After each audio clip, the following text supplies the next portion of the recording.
Good morning. मैं doctor Rajesh N Patni, ex principal DK Moti medical college Aurangabad, BOS member, MHS Maharashtra तथा director of Preeti homoeopathic hospital and research centre N four CIDCO Aurangabad.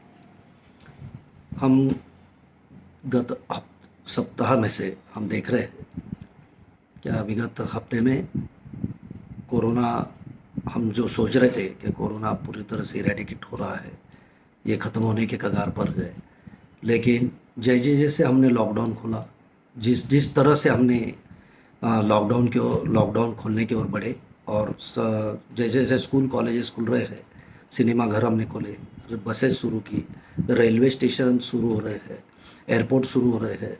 तो शादियों को हमने permission दी है, लेकिन वो कम इसमें दी है सरकार ने। लेकिन शादियों को भी शादी भी लोग जो हम देख रहे हैं, मैं आजू बाजू में रोज़ देख रहा हूँ, तो कोई 50 60 या 100 लोगों में शादी नहीं हो रही है।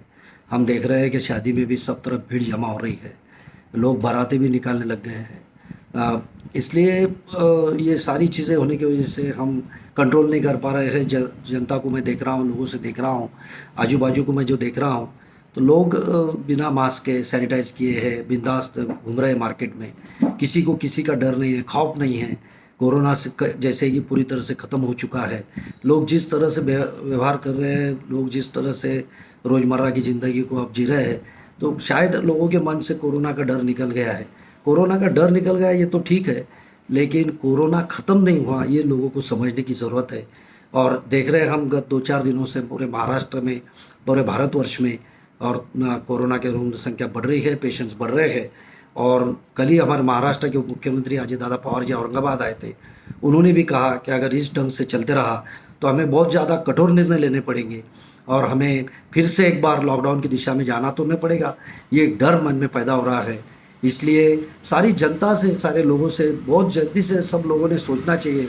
और मेरी भी अपील है सारे लोगों से, डॉक्टर होने के नाते, कि आप सब लोग अभी भी मास्क पहने, डिस्टेंस रखें, सोशल डिस्टेंसिंग का उपयोग करें, साथ ही साथ आप सैनिटाइज़र का उपयोग करें। और अगर हमें अच्छे तरीके से कोरोना को ख़त्म करना है, कोरोना का पूरी तरह से उच्चाटन करना है, वैक्सीन तो आई है, लेकिन अभी भी वैक्सीन सिर्फ जो आरोग्य रक्षक हमारे हैं, जो हेल्थ वर्कर्स है, उन्हें दी जा रही है। स्लोली स्लोली वो सभी को दी जाएगी, लेकिन ऐसा नहीं है कि एक बार आपने वैक्सीन का डोज ले लिया तो आप 100% कोरोना से फ्री हो गए। दोनों डोज की ज़रूरत पड़ेगी और हमें बहुत प्रिकॉशन की भी ज़रूरत पड़ने वाली है।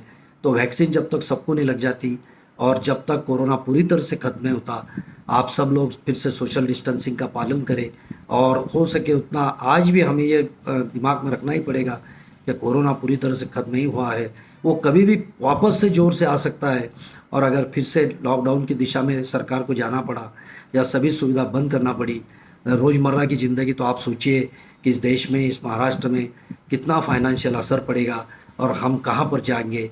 वर्कर्स है, डेली हैंड टू माउथ कमाने वाले लोग हैं, इनकी तरफ से इनका सोचिए। ये सब का सोचना हमें बहुत ज़रूरी है, तो ही हम देश आगे बढ़ेगा। और हमें सरकार के, आज भी हमें सरकार जो बता रही है उसके नियमों का पूरी तरह से पालन करना होगा। तो मैं आप सब लोगों से फिर एक बार नम्रता से हाथ जोड़ के विनती करता हूँ कि आप सोशल डिस्टेंसिंग का पालन करिए, मास्क पहनिए, सैनिटाइज़र का उपयोग करिए, हो सके उतना शादियों में कम रखिए, 50 से ऊपर लोगों की भीड़ नहीं इकट्ठा होनी चाहिए। इस सारी चीज़ों का पालन करिए, तो ही हम ये लड़ाई पूरी तरह से जीत पाएंगे। जय हिंद, जय महाराष्ट्र।